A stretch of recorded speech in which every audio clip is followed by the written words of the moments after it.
FM, l'inforégion avec Olivier Tomezzoli. Un nouveau cas de grippe aviaire détecté avec pour conséquence l'interdiction des événements rassemblant des oiseaux ou volailles.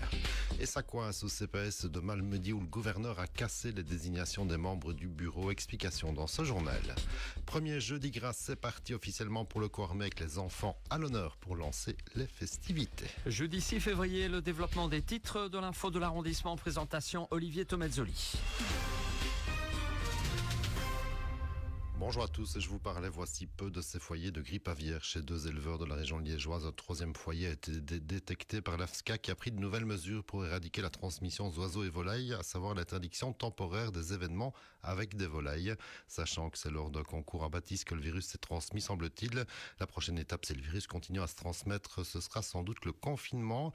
L'AFSCA qui recommande fortement de consulter un vétérinaire en cas de maladie ou de mortalité soudaine chez des oiseaux ou des volailles, chez les gros éleveurs et les particuliers. En tout cas, ne pas toucher les oiseaux morts ou malades.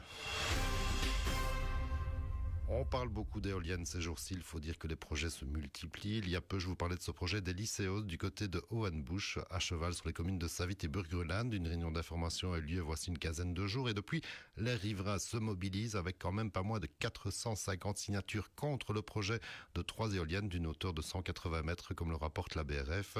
Les riverains dénoncent surtout le caractère privé du projet qui ne rapporterait rien à la collectivité, alors que l'emplacement à l'arrière du camping Hohenbusch ne semble pas non plus optimal pour les opposants.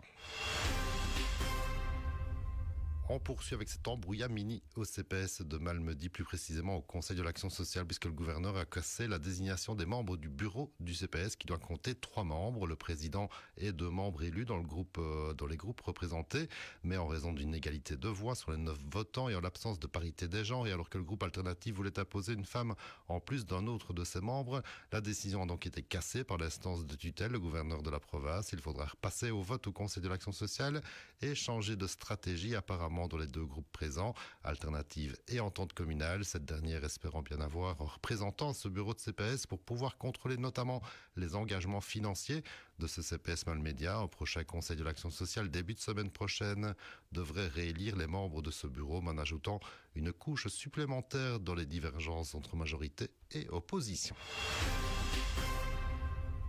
On parlait déjà Coarmé hier, mais aujourd'hui c'est le jour J, premier jeudi gras, cortège des enfants à 17h30, première sortie masquée aussi dans les rues du centre-ville en soirée, sortie masquée de la Mesnie dans la guette encadrée par de la musique comme il se doit, sans oublier les fameuses gaufres des jeudis gras à déguster en bonne compagnie. Bref, c'est parti pour le Coarmé, comme diraient les voisins stavelotins, vive la fête.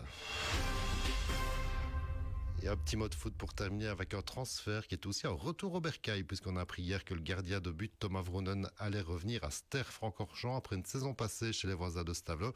Ster qui a perdu ses 2 gardiens, Rico Garcia qui jouera la saison prochaine à Malmundaria et Julia Crespa qui partira lui à Offray et qui joue donc la sûreté en rapatriant le talentueux Jalettois Thomas Vronen pour l'équipe de première provinciale. L'info continue sur notre page Facebook.